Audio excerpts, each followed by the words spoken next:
Bonjour à tous, ravi de vous retrouver ici sur la Croisette pour une nouvelle journée au Festival de Cannes. Et on commence avec une star sur les marches du Palais, Rachel Weisz, découverte dans La Momie, consacrée dans La Constance du jardinier. La jeune actrice britannique tient le rôle principal dans Agora, un péplum signé Alejandro Amenábar et présenté hors compétition.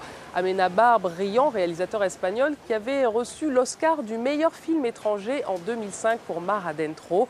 Notre reporter Hakim Zejari a rencontré l'équipe d'Agora. Jamais je n'aurais imaginé faire un film sur l'Égypte et sur l'Empire romain. Jamais. Après son Oscar pour Mar Adentro, Alejandro Amenábar nous emmène avec Agora dans l'Égypte du IVe siècle après Jésus-Christ.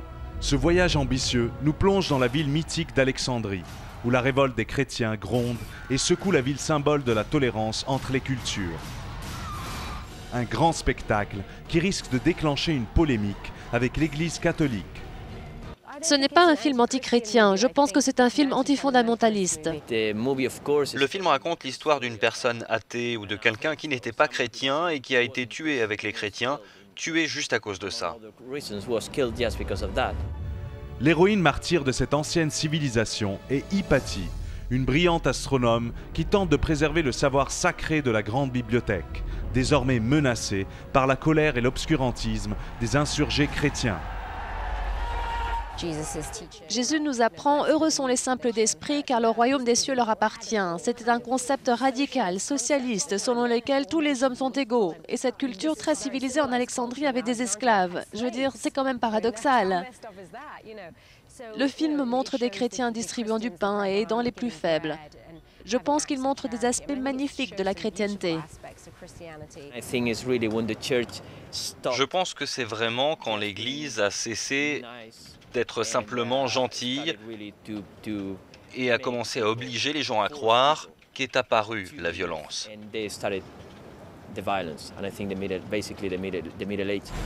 En nous racontant le déclin de cette ancienne civilisation, Amenábar nous renvoie à notre présent, en pointant le doigt sur les dangers du fanatisme et des luttes religieuses pour le pouvoir. Je ne voulais vraiment pas faire un film sur le présent et sur ce qui se passe actuellement sur notre planète.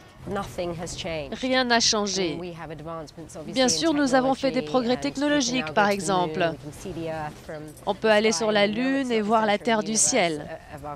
Nous savons que nous ne sommes pas au centre de l'univers. Mais pour ce qui est de la haine au nom de la religion, dans cette partie du monde où le film se situe, rien n'a vraiment changé.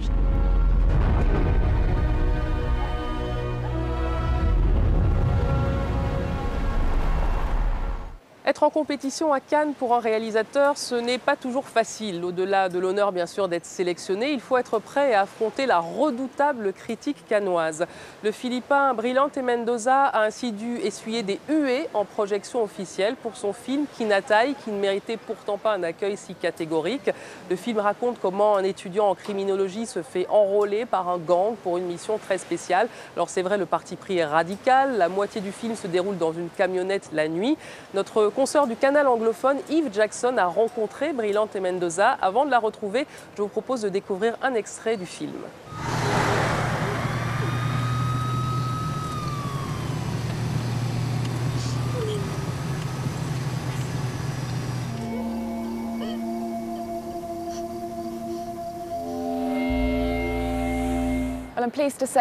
Brilante Mendoza, merci d'être avec nous ce soir. Brilante, votre film est basé sur une histoire vraie. Pourquoi? Je me suis dit que l'histoire était intéressante parce qu'elle repose sur la vraie confession d'un élève en criminologie. Il ne s'agit pas simplement d'informations passées à la radio, la télévision ou dans les journaux. Il s'agit véritablement de ce qui s'est passé. Et j'ai donc pensé que ça pouvait faire une bonne histoire pour ce film. En fait, c'est très, très cru, votre film. Pourquoi est-ce que vous avez choisi de tourner ainsi? J'ai tout simplement souhaité montrer l'expérience subie par ce personnage. Car ce n'est pas facile, même si vous n'en êtes que le témoin de ce qui s'est passé. En fait, il n'était pas seulement témoin de ce qui s'est passé, il était une vraie victime, lui aussi. Et en montrant les choses d'une façon aussi crue, Lorsque cette personne se fait découper en morceaux, j'ai montré quelque chose d'horrible.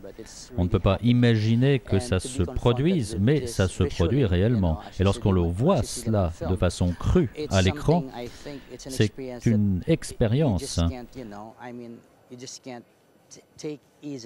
qu'on ne prend pas à la légère. À un moment donné, c'était tellement cru dans le cinéma où je me trouvais que des gens ont quitté la salle. À quelle réaction vous attendiez-vous de la part du public?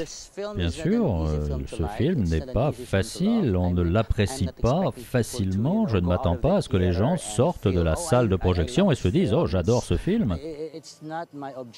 Car mon objectif n'est pas de distraire les gens, mon objectif est plutôt de les informer, de leur dire que dans ce monde, nous ne sommes pas aussi en sécurité qu'on l'imagine, qu'il y a du danger autour de nous. Et ce qui fait le plus peur, c'est que nous n'avons pas conscience de ce danger. Que dit votre film en résumé? Ce film dit la vérité et le fait honnêtement sur ce qui se passe dans mon pays. Merci, Brillante. Au rayon People, saluons l'arrivée très remarquée de Jim Carrey, Colin Firth et Robert Zemeckis, le réalisateur de Retour vers le futur. Tous trois venus présenter quelques images de Christmas Carol, le nouveau film en 3D des studios Disney, adapté du roman de Charles Dickens. Quelques journalistes triés sur le volet, dont ceux de France 24, ont pu découvrir quelques images du film. Techniquement, c'est époustouflant, mais le grand public, confidentialité oblige, devra patienter jusqu'à mi-novembre pour découvrir le film et ses images stupéfiantes. Et c'est l'heure de retrouver notre reporter James André qui a passé la nuit dans une villa très chic sur les hauteurs de Cannes. Je pense qu'il y a pire comme destin. On regarde. Certaines soirées cannoises se méritent. Parfois, il faut s'entasser dans des 4x4 de luxe pour rallier des destinations incertaines. En l'occurrence, la Villa Schweppes à Antibes, une expédition. Sur place, émerveillement total, tout est parfait, du cadre à l'éclairage, en passant par les mets succulents et le concert de musique tzigane. Sous la tente, des people plus glamour les uns que les autres, des femmes superbes qui encadrent un roi parmi les playboys, le grand Massimo Gardia. Il nous livre son secret pour survivre dans le Gotha.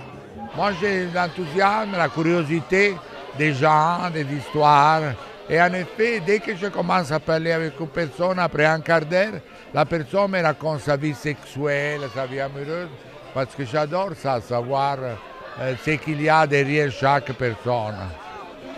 Autre habitué des nuits branchées, Tara Reid, l'égérie d'American Pie. Beaucoup d'Américains ne savent pas grand-chose de l'Europe. Ils ne voyagent pas beaucoup ici. Pourtant, l'Europe compte les people les plus glamour au monde, surtout ici sur la Côte d'Azur. D'autres starlettes toutes juste sorties de l'école font leurs premiers pas, émerveillées.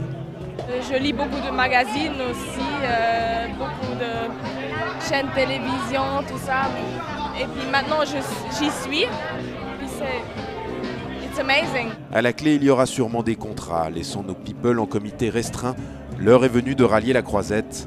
Après un petit bain de minuit, peut-être. Voilà, c'est fini pour aujourd'hui, mais bien entendu, Cannes continue sur notre site internet www.france24.com. Quant à moi, je vous retrouve demain à la même heure pour les dernières nouvelles de la Croisette et du festival. À demain!